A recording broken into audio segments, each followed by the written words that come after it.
Hello friends, today we are going to learn about graphs of inverse trigonometric functions. So at the beginning we will be seeing a graph of f of sin x. So as you can see, this is a graph of f of sin x. I have plotted a graph in the given domain minus pi by 2 to pi by 2 and in the given range of minus 1 to 1. So you can see sine minus pi by 2 is minus 1 and sine pi by 2 is 1. So this is a graph of sin x. This is the domain of the graph and this is the range of a graph. So for your revision, domain is something that is the horizontal distance in which the given function graph fits in. Similarly, range is the vertical distance. So you can see I have shown it by dotted lines. This is my domain from minus pi by 2 to pi by 2 and this is my range from minus 1 to 1. Now we need to draw the graph of sine inverse x. Sine inverse x, that is, let us revise the rules for inverse. So if there is a function f of x and we want the graph of an inverse function, so what we do is reflect the given graph of f of x along a line whose equation is y is equals to x. So you can see this line is my line of reflection. My graph is going to be reflected along this line y is equals to x.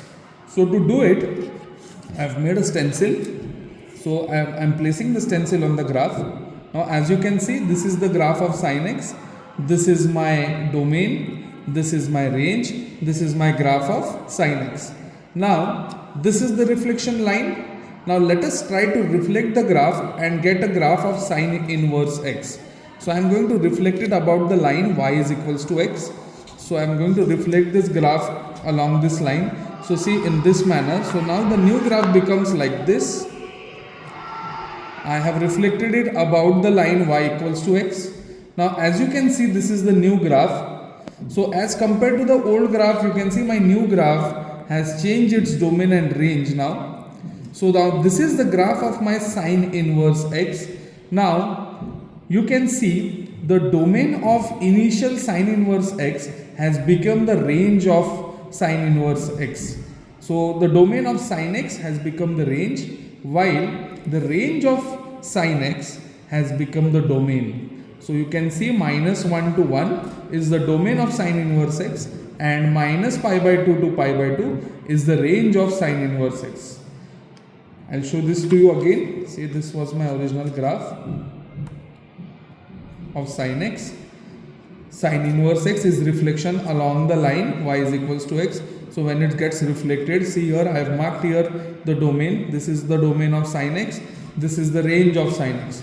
Now if I reflect the graph about the line y is equals to x, so my entire graph becomes like this.